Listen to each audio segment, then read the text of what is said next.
देखिए, थर्मोडायनेमिक्स के जरिए भी हम इस इक्वेशन को ड्राइव कर सकते हैं। कैसे?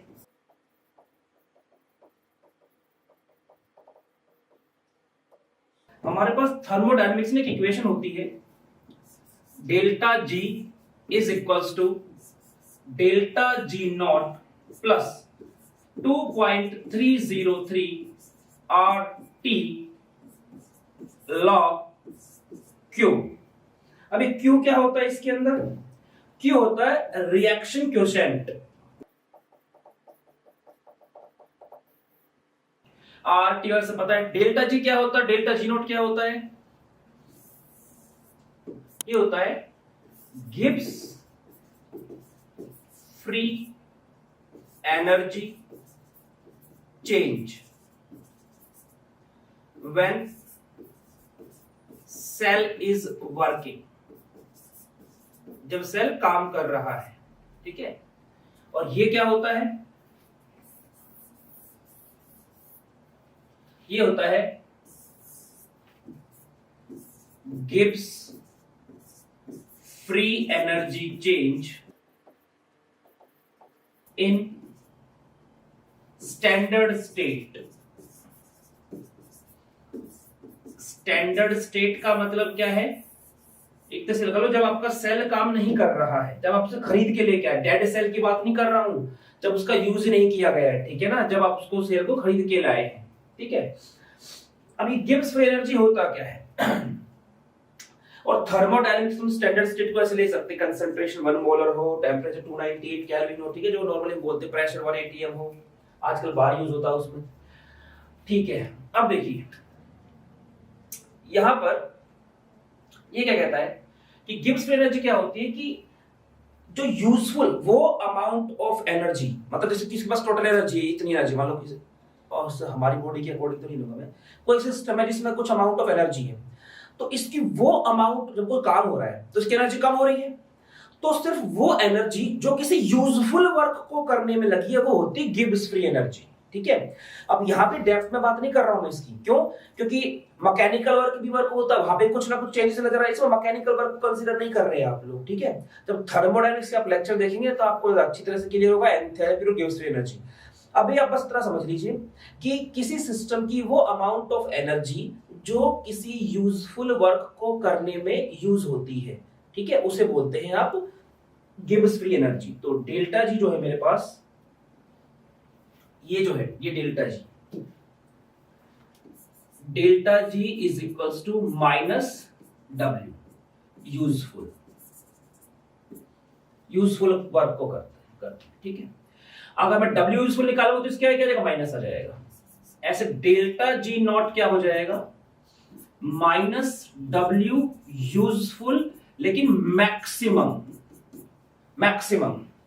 ठीक है, मैक्सिमम आप इस केस में लगाएंगे, क्यों लगाएंगे बात करता हूं। देखिए अब ये होता क्या है, जैसे इलेक्ट्रोकेमिस्ट्री में हम जो इसका यूजफुल वर्क लेके चलते हैं, जो वर्क जो होगा इसमें फॉर्मूला क्या होगा? इलेक्ट्रिकल वर्क की बात करेंगे हम इसके अंदर, तो इसमें इन इलेक्ट्रोकेमिस्ट्री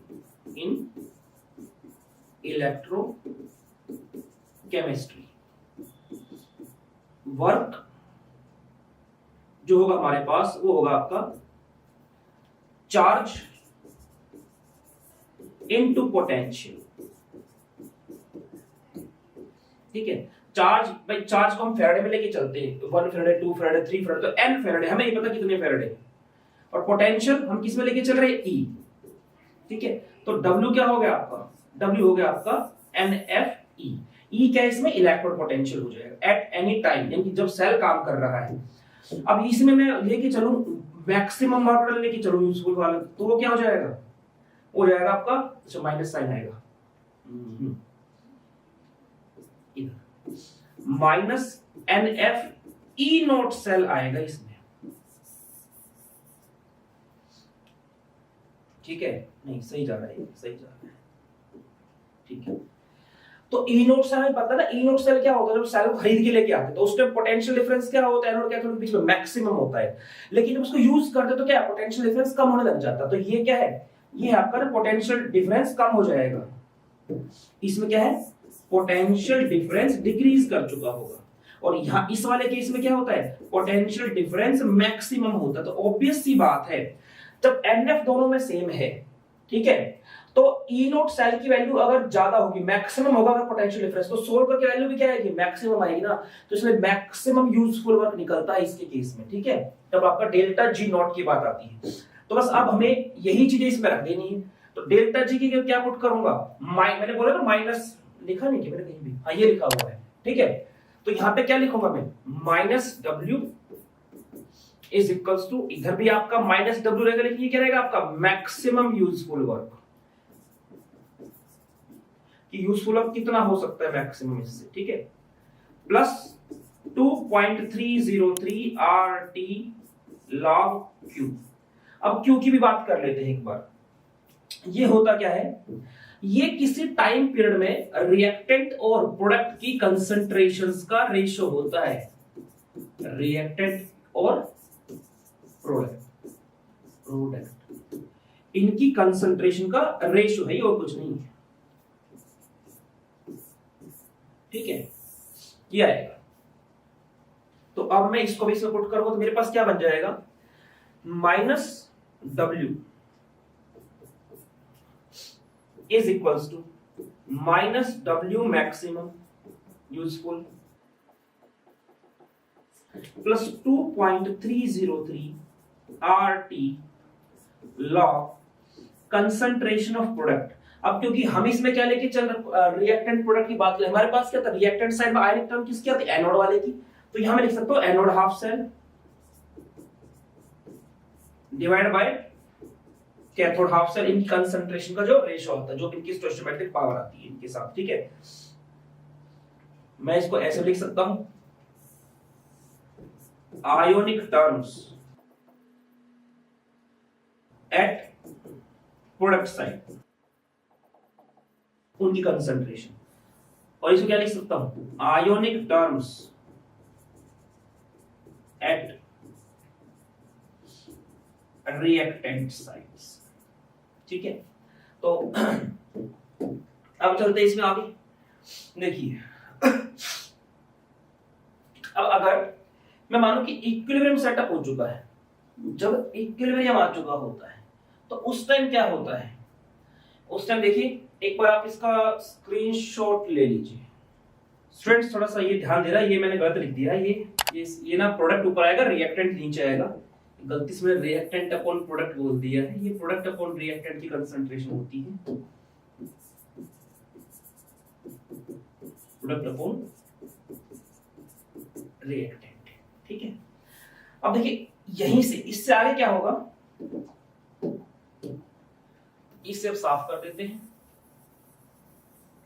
ध्यान रखना मैं W जो है यहाँ पे W माइनस W, यहां पर इस वैल्यू को पुट करूंगा, और जो मैक्सिमम वाला इसमें आपकी वाली वैल्यू पुट करूंगा मैं, ठीक है।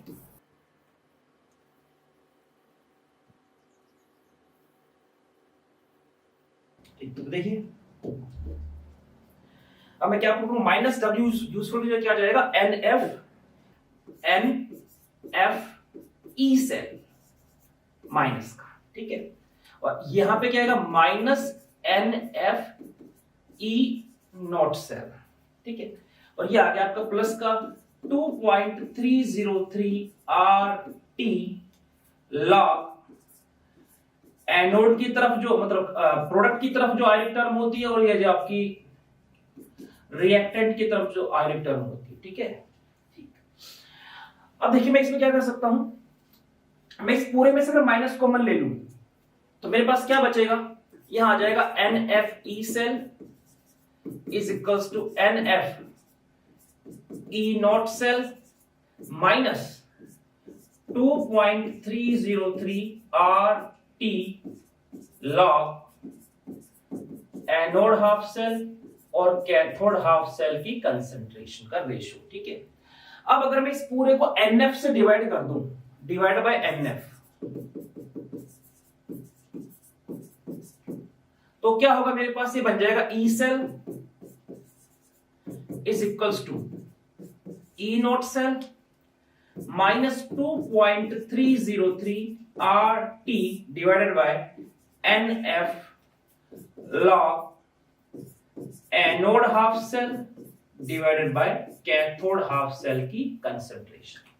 ये हमारे पास फॉर्मूला आ गया। और इसमें ऑलरेडी इसमें आपको पता ही है कि अगर स्केल होती है 8.314 जूल पर केल्विन पर मोल और ये आपका 298 केल्विन हो, एफ की वैल्यू 96500 कोलाम हो, तो जो इतना हिस्सा है हमारे पास, इसको और सिंपल फॉर्म में लिखा जा सकता है। ये बन जाएगा आपका E cell is equals to E not cell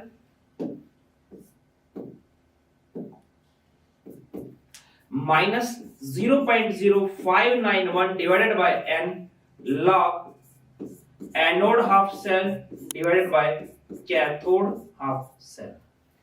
ये आ जाएगी हमारे पास। ठीक है, अब देखिए अगर मैं ऐसा करूं कि इससे नहीं बनेगी वो चीज, मैं यहां से लेके आ रहा हूं इसको इधर से, मैं इसको नेट, ये तो कह रहे ये वो लॉग है जो आप लॉग टेबल में देखते हो जिसका बेस होता है 10। अगर नेचुरल लॉग होता है यहां पे तो यही इक्वेशन हमारी क्या बन जाती कि ग्राफ आ सकते, देखो उसके बेस पे E cell is equals to E not cell minus R T upon N F L N natural log. ठीक है, इसकी टेबल नहीं दी जाती जो नेचुरल लॉग होता है और लॉग बेस 10 की होती है, तो हम लॉग देख के निकाल सके इसलिए इसको नेचुरल लॉग से कहा है लॉग बेस 10 में कन्वर्ट करते हैं, उसमें 2.303 से मल्टीप्लाई किया जाता है। अब सोचो अगर मैं इस चीज को डिवाइड कर इस चीज को सोल्व करूंगा तो ये थोड़ा ना जाएगा, ये नहीं आएगा। क्यों? क्योंकि ये नंबर मैंने गायब कर दिया है। ठीक, अब इसमें ना ग्राफ आ सकते हैं। ग्राफ कैसे आ सकते हैं देखिए, समझ रहे हैं इस चीज को। ग्राफ आएगा आपका कि वो बोलेगा कि आप ग्राफ प्लॉट कीजिए इलेक्ट्रोड पोटेंशियल और एनोड हाफ सेल और कैथोड हाफ सेल की कंसंट्रेशन रेशियो होता है उसका लॉग, इनके बीच में आपको ग्राफ बनाना है। तो मैंने बताया ना केमिस्ट्री में क्या है, लगभग 90% जो इक्वेशंस बनती है वो स्ट्रेट लाइन को फॉलो करती है। तो हम इनको क्या करेंगे, स्ट्रेट लाइन से पहले इक्वेट करवा के देखेंगे। देखिए स्ट्रेट लाइन की इक्वेशन क्या होती है, y is equals to mx, मैं इधर रख के लिख सकता हूं y इज इक्वल्स टू, अच्छा ये तो पहले का लिखा हुआ तो इसको मैं साफ कर दूं तो कंफ्यूजन ना हो कुछ। y is equals to mx plus c, ये है। मैंने इसको पीछे क्यों लिखा है, देखो समझ रहा मेरी बात को, ई नोट सेल की तो चेंज ही नहीं हो सकती, वो तो फिक्स होती है जो यहां से आती है, जो स्टैंडर्ड कंडीशन कैलकुलेट कर रखी है, इसको तो चेंज कर नहीं सकते। तो ये तो वेरिएबल है ही नहीं।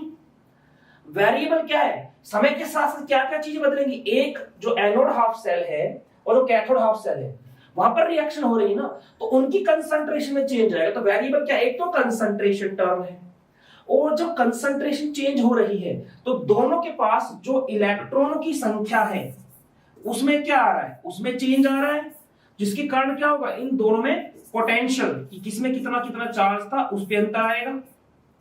अब बात को समझ पा रहे हैं मैं क्या बोल रहा हूं, ये मैंने कनेक्ट कर दिया। ये आपका Zn2 plus Zn2 plus Zn2 plus Zn2 plus यहां वाले में आपका SO4 2 minus SO4 2 minus SO4 2 minus SO4 2 minus, और यहाँ पे क्या होता है SO4 2 माइनस भी होता है लेकिन कम होता है वो कंपैरेटिवली, और वहां पे क्या कुछ Cu2 प्लस बचे होते हैं। तो यहाँ पे क्या इलेक्ट्रॉन फैला होता है, तो बात को समझना जरा, किस किस चीज में अंतर आएगा, जब इलेक्ट्रॉन आगे जा रहे होंगे, ठीक है, तो क्या होगा, यहां पर इलेक्ट्रॉन यहां से फ्लो करेंगे, इलेक्ट्रॉन फ्लो करेंगे, तो जो पहले इस पे इलेक्ट्रॉन की संख्या थी और इस पर जो इलेक्ट्रॉन डेफिशिएंसी थी, जब इलेक्ट्रॉन यहां पे जाने शुरू, तो यहां पे इलेक्ट्रॉन कम होने लगे, इसको इलेक्ट्रॉन मिलने लगे, तो दोनों के बीच जो चार्ज का डिफरेंस था वो क्या हो गया, कम हो गया। तो पोटेंशियल डिफरेंस क्या होगा, दोनों के बीच में कम हो गया। तो समय के साथ साथ क्या, एक तो पोटेंशियल डिफरेंस की वैल्यू वेरी करेगी, और दूसरी चीज क्या है, जब जिंक टूट के Zn2 प्लस में जाएगा, यहां से Cu2 प्लस इस पे चिपकेगा, तो इस सॉल्यूशन के अंदर Zn2 प्लस की कंसंट्रेशन और Cu2 प्लस आयन की कंसंट्रेशन, इनकी कंसंट्रेशन चेंज होगी। तो वेरिएबल क्या है, इनकी कंसंट्रेशन और इन दोनों इलेक्ट्रोड के बीच का पोटेंशियल डिफरेंस। ठीक, ई नोट सेल तो क्या कांस्टेंट है, ठीक है। तो अब यहां पे तो मैंने इसको इक्वेट किया तो मैंने क्या देखा कि हमारे पास ये स्ट्रेट लाइन से मैच कर रही है। देखो वाई एक्सिस पे ई सेल है, एक्स एक्सिस पे कंसंट्रेशन है, ये इसका स्लोप आ गया। नेगेटिव स्लोप क्या शो करता है कि जो ग्राफ क्या आएगा, ढलान में आएगा। ऐसे स्लोप क्या रहेगा उसका, ढलान में रहेगा, ठीक है। और स्ट्रेट लाइन को फॉलो करें इससे स्ट्रेट लाइन बनेगी।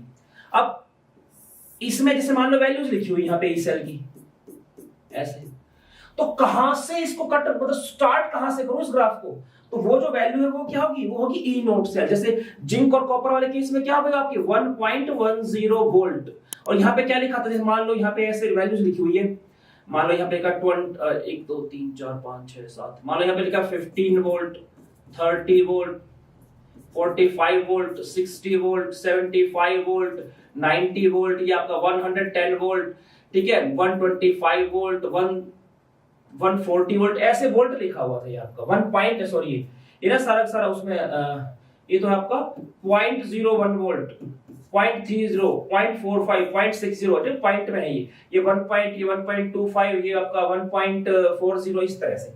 तो स्टार्ट कहां से करूंगा, 1.10 से, ठीक है, जिनकी ई नोट सेल की वैल्यू होगी। और अब ये जाएगा नीचे की तरफ, स्लोप क्या रहेगा इसका, ढलान कैसे रहेगी, ढलान रहेगी इसकी -0.0591 डिवाइडेड बाय n। इस ढलान पे जाएगा, इसको सोल्व पे पता चलेगा कि जब यहां पर चेंजेस आ रहा है, अगर ये गैप सेम है तो यहां से यहां तक की ढलान क्या है, ये वही है जो अगले वाले की है, ये और ये अगले वाले की, ये इन दोनों के बीच की है। और ये है कितनी, ये जो इसको सोल्व करके आएगा, ठीक है। n क्या होता है इसमें, n होता है आपका नंबर ऑफ इलेक्ट्रॉन ट्रांसफर या नंबर ऑफ इलेक्ट्रॉन लूज या नंबर ऑफ इलेक्ट्रॉन गेन, इनमें से होगा। अब देखो ये क्या है, अगर आपको पूरी सेल दे रखी है, एनोड कैथोड पूरा, तो ये आएगा ट्रांसफर्ड यूज होगा इन केस ऑफ सेल। लेकिन आपको हाफ सेल दे रखा है, हाफ सेल दे रखा है, तो हमें पता है जो ऑक्सीडेशन हाफ सेल होती है जहां पे एनोड रखी जाती है, वो इलेक्ट्रॉन लूज करती है, तो उसमें क्या आएगा, नंबर ऑफ इलेक्ट्रॉन लूज। किसके केस में आएगा, ये एनोड के केस में, या क्या तो ऑक्सीडेशन हाफ सेल के केस में आएगा, ऑक्सीडेशन हाफ सेल के केस में आएगा। अगर जो दे रखी है वो रिडक्शन वाली दे रखी हो, रिडक्शन हाफ सेल कैथोड दे रखा हो, तो फिर क्या आएगा, नंबर ऑफ इलेक्ट्रॉन गेन आ जाएगा, रिडक्शन हाफ सेल, या कह दो कैथोड की बात चलेगी इसमें, ठीक है। तो इस तरह से ग्राफिकली भी आ जाएगा। तो ठीक है स्टूडेंट्स, आप स्क्रीनशॉट ले लीजिए इसका और इसके बाद चलेंगे आगे। लेकिन एक बात ध्यान रखिए, अभी मैं नर्स्ट इक्वेशन की न्यूमेरिकल नहीं करवाऊंगा आपको, उसके पीछे कारण है। कारण ये कि अभी मैंने आपसे डिस्कस किया है ना, मैंने आपसे एक ही टाइप का सेल डिस्कस किया है जो कि मेटल और सोल्युबल सॉल्ट या मेटल आयन इलेक्ट्रोड। सेल कई तरह के होते हैं। अब जैसे इसके बेस पे तो आप क्या है ना, आप सिर्फ ये वाला जो सॉल्ट बेस वाला दिखाते हैं, ये आप खाली इस तरह से कर सकते हैं, Zn है, ये Zn2+ है, ये Cu2+ है, ये Cu है, और यहां पे आपको कंसंट्रेशन दे दी, मान लो इसकी 0.1 मोलर, ये मान लो 0.01, ऐसे मान के चल रहा हूं खाली में, इस तरह से आपको दे दिया, आप इसको सॉल्व कर दोगे, ठीक है। लेकिन अगर आपको इस तरह का कुछ दे दिया जाए,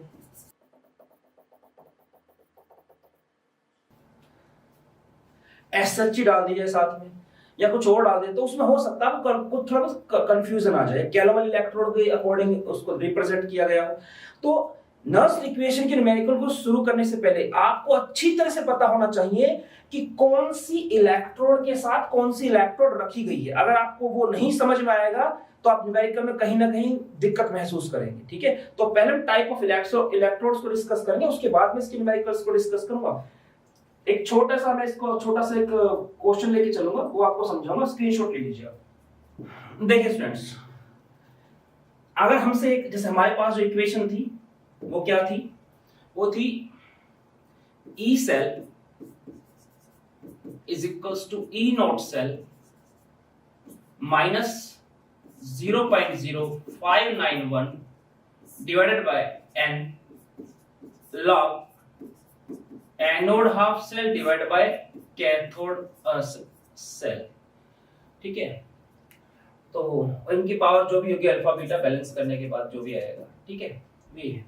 तो अगर मैं ये मान के चलूं कि यहाँ पर जो रेशियो है ना पूरा सोल्व करके आ रहा हूं 20, पूरा सोल्व करके आ रहा हूं 20, और बात किसी कर रहा हूं मैं जिंक और कॉपर इलेक्ट्रोड की बात कर रहा हूं, ठीक है, जिसके हमें पता है कि E नॉट Zn2 प्लस से Zn आपका माइनस का 0.76 वोल्ट होता है, और E नॉट Cu2 प्लस से Cu आपका प्लस का 0.34 वोल्ट होता है, जो कि हमें यहां से पता है, ठीक।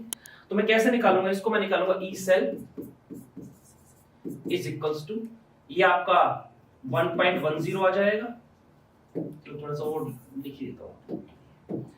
जब दोनों रिडक्शन फॉर्म में होते हैं, हम इसके ऑलरेडी जो इसके वो थे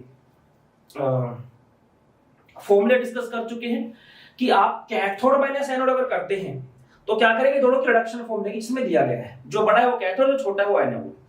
अगर ऑक्सीडेशन फॉर्म में लेके चलते हैं दोनों को तो क्या होगा, एनोड माइनस कैथोड होगा फिर, और अगर जिसको आप एनोड मान रहे हो उसको ऑक्सीडेशन फॉर्म में लेते हो, कैथोड वाले रिडक्शन फॉर्म में लेके चलते हैं, तो फिर क्या होगा, एनोड प्लस कैथोड कह लो, चाहे कैथोड प्लस एनोड। मैं रिडक्शन फॉर्म में लेके चल रहा हूं, तो मैं लेके चल रहा हूं ये वाली form, E not Cu2 plus से Cu minus E not Zn2 plus से Zn minus 0.0591 divided by n log concentration, इसका कितना दिया सोल्व करके, मैंने बोला 20 आया टोटल सोल्व करके इसको, ठीक है, और n की वैल्यू पता है कितनी होगी, 2 होगी। तो जब मैं इसके बैलेंस रिएक्शन लिखता हूं ऐसे ही, Zn Cu2 प्लस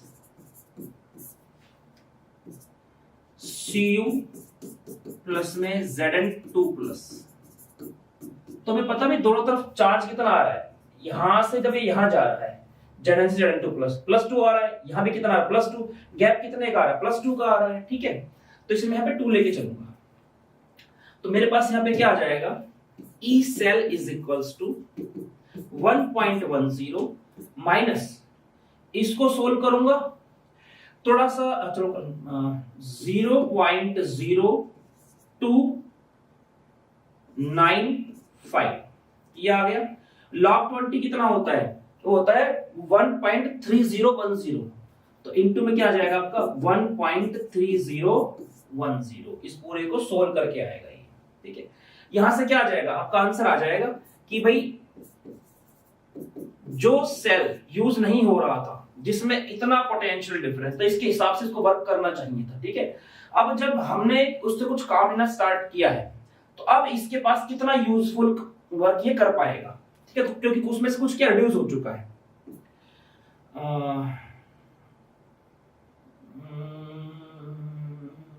सोल्व कर दो फिर इसको, जो भी आएगा, ठीक है, कैलकुलेटर लेना पड़ेगा।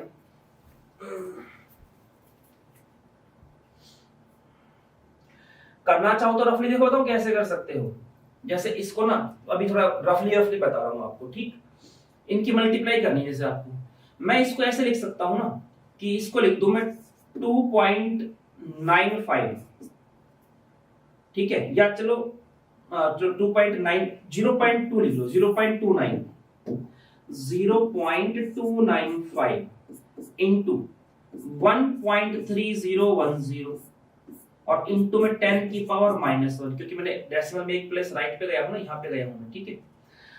अब समझना, ये एक तरह से ना 1/3 ही तो है, रफली बात करूं अगर 1/3 तो है, 0.3 तो है, एक तरह से 0.33 1/3 हो जाता है 1 का, तो इसको मान के चलो मैं 1/3 मतलब 0.33 की वजह, तो इस ये जो आपका 13 है, 13 को 3 बराबर हिस्सों में काट दो, ठीक है, ये आएगा 4.3 आएगा।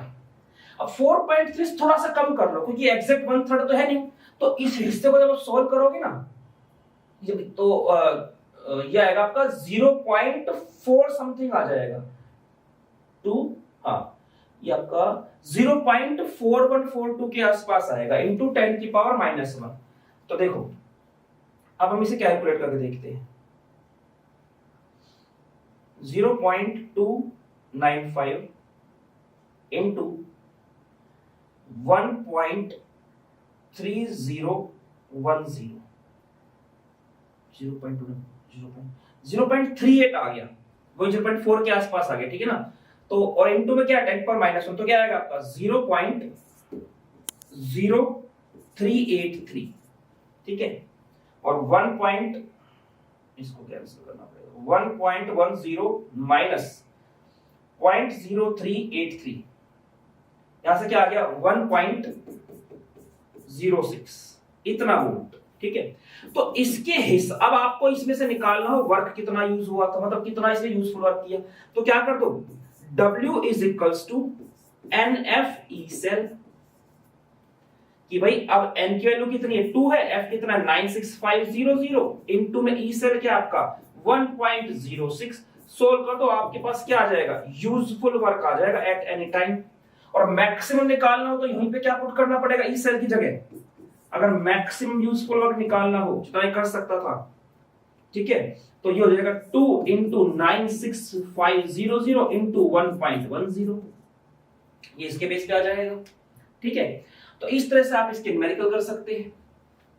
तो इसका भी आप, अच्छा इसमें एक दो चीज और बताता हूं मैं आपको, जैसे मान लो सिल्वर लेके चलता मैं लेके चलता हूं, मैं जिंक और सिल्वर को लेके चल रहा हूं, ठीक है।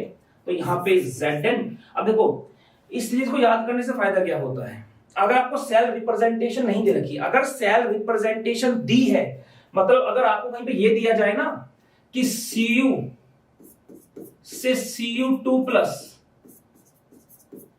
सॉल्ट ब्रिज Zn2 प्लस से Zn, ऐसे, तो देखो जो इससे सॉल्ट ब्रिज, ये सॉल्ट ब्रिज है ना, सॉल्ट ब्रिज के बाद में क्या होता है कैथोड, हमेशा ध्यान रखना, और इससे पहले क्या होता है हमेशा एनोड। अब हमें ये पता है कि सॉल्ट जो कैथोड पहले एनोड होता है, नॉर्मली एनोड को ज्यादा रिएक्टिव मानते हैं, कैथोड को कम रिएक्टिव मानते हैं, मतलब एनोड की वैल्यू क्या होगी नेगेटिव होगी, ज्यादा नेगेटिव होगी कैथोड के मुकाबले, और कैथोड क्या होगी एनोड के मुकाबले पॉजिटिव होगी, या कह दो लेस नेगेटिव होगी, ठीक। लेकिन अगर मैं देखूं जिंक की नेगेटिव होती है, कॉपर की क्या होती है पॉजिटिव होती है, तो नॉर्मली तो ये एनोड और ये कैथोड काम करता है। लेकिन जब सेल रिप्रेजेंटेशन ऐसे दे दी तो उसने कहा इस सेल के लिए निकाल के दिखाओ। अब ये जो सेल है ना, ये सेल आपका स्पॉन्टेनियस काम करने वाला नहीं है, कैसा आपका नॉन स्पॉन्टेनियस है। ये नॉन स्पॉन्टेनियस सेल की बात कर रहे हैं कि भाई ये अपने आप नहीं होगी रिएक्शन, यहां पे आपको कहीं ना कहीं बैटरी लगानी पड़ेगी, ठीक है, एक्सटर्नल सोर्स लगाना पड़ेगा एनर्जी का। अपने आप कैथोड से एनोड में जिंक नहीं, सॉरी अपने आप कॉपर से जिंक की तरफ इलेक्ट्रॉन जा ही नहीं सकते, क्योंकि इलेक्ट्रॉन कहां ज्यादा होते हैं जिंक में। तो ये नॉन स्पॉन्टेनियस रिएक्शन का एग्जांपल हो जाएगा, एक उसका सेल रिप्रेजेंटेशन है, ठीक। तो इसमें आपको इसको एनोड इसको कैथोड लेके चलना पड़ेगा, ठीक है। जब ऐसे नहीं दिया जाए तो ये टेबल हेल्प करती है, अगर आपको याद हो कि हाँ भाई किस कौन ऊपर आ रहा है, इसमें कौन नीचे आ रहा है, जो ऊपर आ रहा है वो एनोड की तरफ काम करेगा, जो नीचे आ रहा है वो कैथोड की तरफ काम करेगा, ठीक है। कब करेगा इस तरह, जब ये नेगेटिव, मतलब ये आपका एसआरपी की वैल्यू नेगेटिव से पॉजिटिव की तरफ लिखी हुई है। अगर मान लो पॉजिटिव ऊपर लिखा है नेगेटिव, तो मेरी बात क्या होगी उल्टी हो जाएगी, जो ज्यादा रिएक्टिव होगा नीचे आएगा, जो कम रिएक्टिव होगा ऊपर आएगा, ठीक। अब जैसे मैं बात कर रहा हूं सिल्वर वाले की,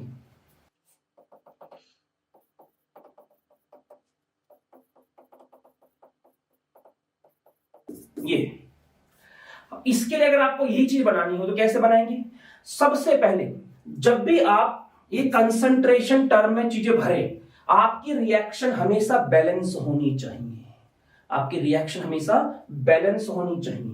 क्या ये बैलेंस है, ये बैलेंस नहीं है, क्यों नहीं है, एक जिंक एक सिल्वर, ठीक है। लेकिन चार्ज कितना है यहाँ पे 2 प्लस, और यहाँ पे क्या है +1, तो क्या करो Ag की 2 से मल्टीप्लाई करोगे इधर, अब क्या है इधर पे +2 इधर पे +2, हाँ चार्ज बैलेंस करना जरूरी है। अब आप जब इसको लिखेंगे तो कैसे लिखेंगे, E cell is equals to E not, ये जा रहा है +1 से 0 में, तो क्या होगा रिडक्शन हो रहा है कैथोड होगा, ये जा रहा है 0 से +2 में, ऑक्सीडेशन हो रहा है एनोड होगा। रिडक्शन फॉर्म में लिखूंगा दोनों को, तो कैसे लिखूंगा कैथोड से, मतलब कैथोड माइनस एनोड, हमेशा इसमें ब्रैकेट यहां बंद करना होता है वरना कैलकुलेशन में गलती हो सकती है, ठीक है। यहां पे बैलेंस करके नहीं लिखना, तो सोचिए यहां पे 2 लिखना जरूरी है, ऐसा कुछ नहीं। ऐसे जब सेल रिप्रेजेंट करते हो ना तो उसमें भी यहां बैलेंस करने की जरूरत नहीं होती है। इसकी सेल रिएक्शन लिखूंगा तो बेटर समझ पाओगे, 0.0591 डिवाइडेड बाय n log, अच्छा मैंने जो बात लिखी है नंबर ऑफ इलेक्ट्रॉन ट्रांसफर, अभी मैंने दिखा था नंबर ऑफ इलेक्ट्रॉन ट्रांसफर, तो वही और जेड जोड़ देना, number of electron transfer in balance chemical reaction, वो केमिकल रिएक्शन बैलेंस होनी चाहिए, ठीक है, जैसा कि मैं इसमें बताऊंगा। लॉग अब यहां पे किसी कंसंट्रेशन आएगी, प्रोडक्ट साइड में क्या है Zn2+, जो भी इसकी वैल्यू जाएगी 0.1 0.2 जो भी, इसका कोई कोफिशिएंट नहीं है तो 1 लेके चलेंगे। इधर रिएक्टेंट में क्या है आपका Ag+, अब Ag+ जो है ना, इसमें कोफिशिएंट दे रखा 2, तो 2 क्या जाएगा ऊपर पावर में जाएगा, ये इसकी आई बात समझ में, इसलिए बैलेंस करने के बाद इसको बनाया करो, ठीक। अब मान लो इसी को मुझे सेल्फ रिप्रेजेंटेशन करना होता, मुझे इसको सेल्फ रिप्रेजेंटेशन देनी होती, तो कैसे देता मैं इसको, सॉल्ट से पहले क्या एनोड, एनोड क्या है मेरे पास जिंक, सॉल्ट से जा रहा है Zn2+, और यहां पे मैं लिखता कैथोड यानी जो सिल्वर है Ag+, जो कि एक्वस सॉल्यूशन में था, से जा रहा है Ag। यहां पर 2 अगर लगाने की जरूरत नहीं है, ठीक है। और इसी के साथ क्या लिखते हैं, कंसंट्रेशन लिखी मिल जाएगी आपको, मान लिख दिया 0.1 मोलर 0.6 मोलर, कुछ इस तरह से लिखा मिल जाएगा ये जब न्यूमेरिकल करेंगे तो, ठीक है। तो इसका भी आप स्क्रीनशॉट ले सकते हैं। देखिए अगर Kc की वैल्यू 10⁻³ से ज्यादा है तो ऐसे में प्रोडक्ट की कंसंट्रेशन जो होगी ना वो काफी ज्यादा होगी रिएक्टेंट की कंसंट्रेशन से। ये जो ब्रैकेट समाया तो कंसंट्रेशन का साइन होता है। अगर Kc की वैल्यू 10⁻³ से 10⁻³ के बीच में है तो मैं कहूंगा इनकी जो कंसंट्रेशन होगी प्रोडक्ट की और रिएक्टेंट की ये कंपेरेबल होगी, कंपेरेबल सी होगी, ठीक है ना। और अगर ये आपका छोटा हो जाता 10⁻³ से तो ऐसे में जो रिएक्टेंट की कंसंट्रेशन है वो काफी ज्यादा होगी प्रोडक्ट की कंसंट्रेशन से। तो यहां से क्या पता चलता है, पहले वाले केस में जहां प्रोडक्ट बहुत ज्यादा है रिएक्टेंट के मुकाबले में, तो मैं कहूंगा कि जो रिएक्शन की डायरेक्शन है ना, डायरेक्शन ऑफ रिएक्शन वो कैसी है, फॉरवर्ड, क्योंकि प्रोडक्ट किस तरफ होता है, इस तरफ प्रोडक्ट। इसको ऐसे दिखाऊंगा मैं, फॉरवर्ड साइड में बड़ा एरो और बैकवर्ड में छोटा। इसमें क्या होगा, कंपेरेबल होगा, ठीक है ना। इसमें क्या होगा, इक्विवेलेंट, क्या मतलब जो अगर आप ऐसे दिखाओ ना रिएक्टेंट और प्रोडक्ट तो साइड में कुछ ये कंपेरेबल होगा लगभग। इसमें क्या होगा, रिएक्टेंट ज्यादा है प्रोडक्ट से तो डायरेक्शन क्या हो जाएगी, बैकवर्ड हो जाएगी। तो इसमें डायरेक्शन ऑफ रिएक्शन क्या हो जाएगी, बैकवर्ड। उसको ऐसे दिखाएंगे फिर, रिएक्टेंट की तरफ ज्यादा है और प्रोडक्ट की तरफ क्या है, कम है, ये है। तो इससे ना रिएक्शन की डायरेक्शन का पता चलता है, ठीक है। और अगर ये बराबर हो जाएगा तो क्या हो जाएगा, फिर तो इक्विलिब्रियम में आ जाएगा आप लोगों का, ठीक है। तो स्टूडेंट्स आज के लेक्चर में इतना डिस्कस करना था। इसके आगे जो है उसे हम नेक्स्ट लेक्चर में डिस्कस करेंगे और उसके बाद हम स्टार्ट करेंगे नर्स्ड इक्वेशन के क्वेश्चंस, ताकि जो उसके लिए जरूरी चीजें हैं वो सारी की सारी हम डिस्कस कर चुके हो, ताकि बीच में मुझे ये ना कहना पड़े कि इसको मैं आपको बाद में बताऊंगा। तो जितना हो सकता है अपने लेवल पर ज्ञान बटोरते रहिए, अपने टीचर्स का सम्मान कीजिए। मिलते हैं नेक्स्ट लेक्चर में, तब तक फिजिकली, मेंटली और स्पिरिचुअली तगड़े होने पर ध्यान दीजिए। जय हिंद।